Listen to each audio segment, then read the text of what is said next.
สบายดีเนาะเพื่อนสร้างทุกคนเพราะว่าสร้างเขาได้สร้างใหม่เนาะเมื่อนี้เขาก็สิมาแปลงโคมโซล่าเนาะ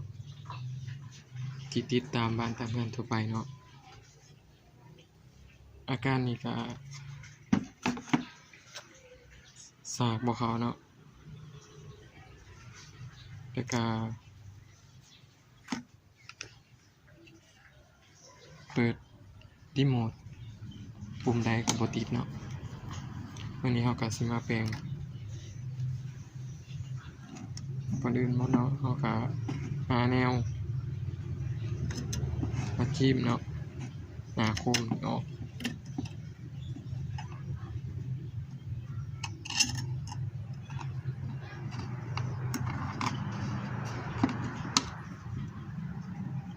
หน้าตาสิเป็นอย่างนี้เนาะ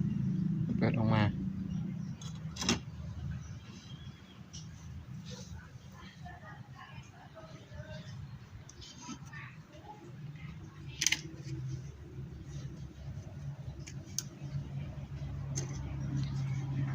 อาการนี้เนาะสามารถซ่อมได้เนาะทุกรุ่นทุกยี่ห้อ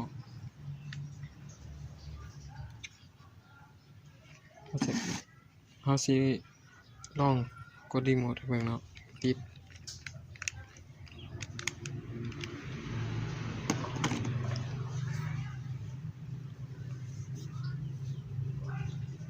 แล้วเราจะประวัติเบิ่งเนาะว่าอาการนี้เป็นสาเหตุอะไรเนาะ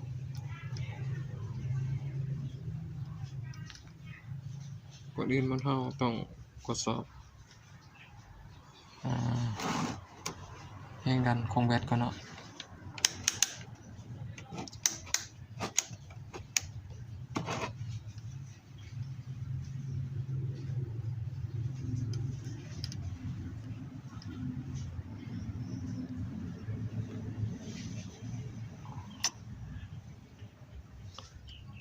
ขบวกอยู่นี่เนาะขลบที่อยู่นี่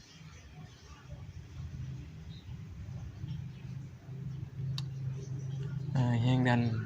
ประมาณเนาะ 3.2 โวลต์แสดงว่าแบตเตอรี่ของเรานี้พอเป็นหยังเนาะบัดนี้เรามากวดอาการเบิ่งของต่อไปว่าสิเป็นยังไงเนาะเราต้องหามิเตอร์ไฟคู่หนึ่งเพื่อกดสอบเนาะ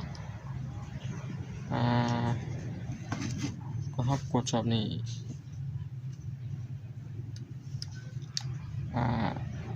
ซ้ายมิเตอร์เบื้องสีดำนี่จะเป็นเบื้องบวกแต่สีแดงนี่เป็นเบื้องลบเนาะ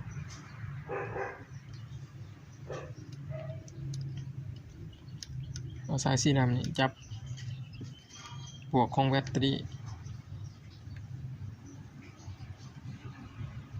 แล้วก็จับเบื้องลบเนาะว่ามีแสดงมาดอดเท่านั้นเป็นหยังตัวนี้เนาะเข้ามากวดเบิ่งว่าสาเหตุนี้มันเกิดหยังเนาะ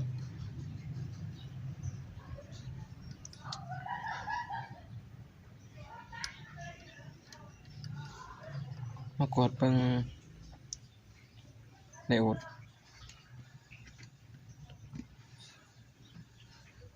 ถ้าว่าไดโอดนี่อาการเสียของมันคือหมวกขึ้นทั้งสองข้างหรือขึ้นหมดสองข้างเนาะ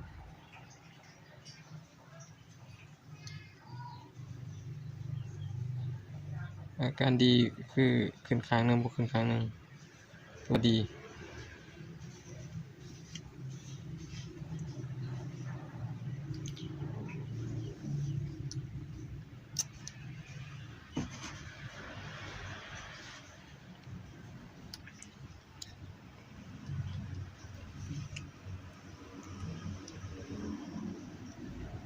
เมื่อกี้นี้เรากดเบิ่ง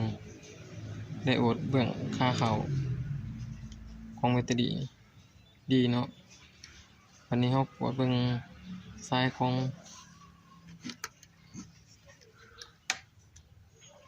มาจากแผง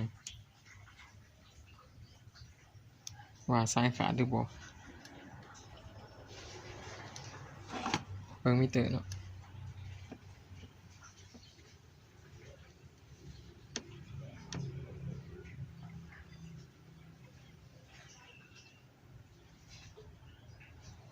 นี่ให้เข้าเนาะ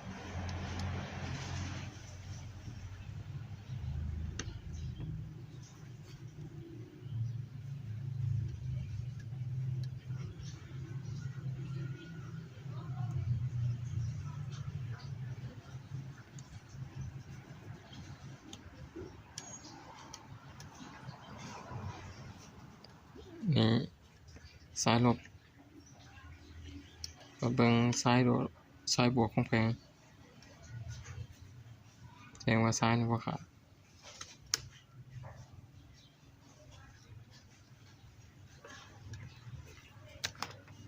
อาการนี้แสดงว่า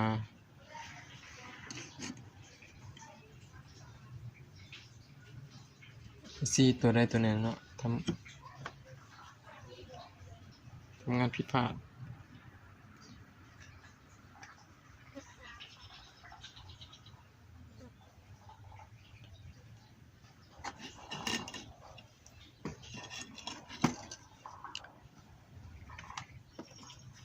จะหาสายไฟ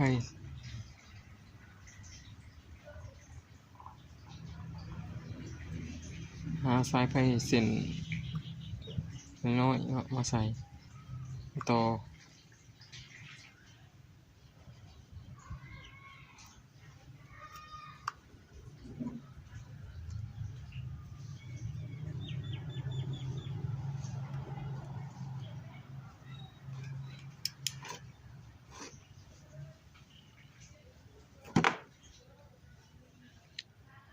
นี่เนาะ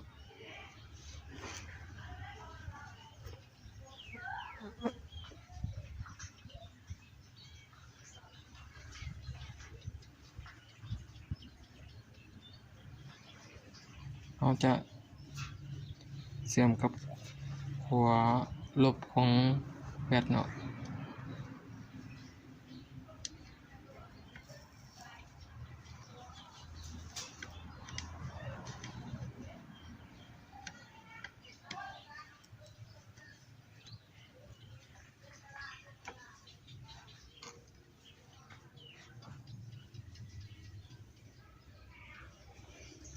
เดี๋ยวมาจิ้มใส่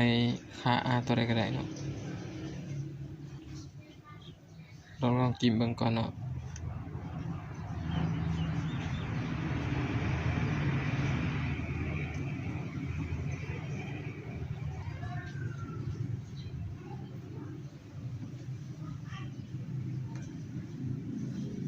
นี่มันจะติดเนาะเราก็เสื่อมไปเลย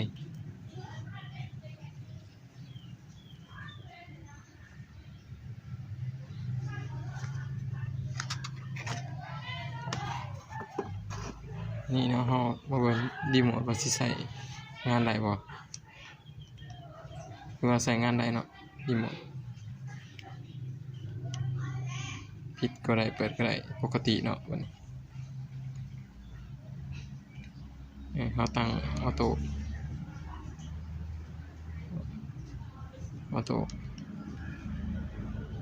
นี่ครับตั้งปิดเนาะเปิดปิด2ปุ่มนี้ใช้ได้ปกติเนาะฝากกดไลค์กดติดตามช่องทางเลย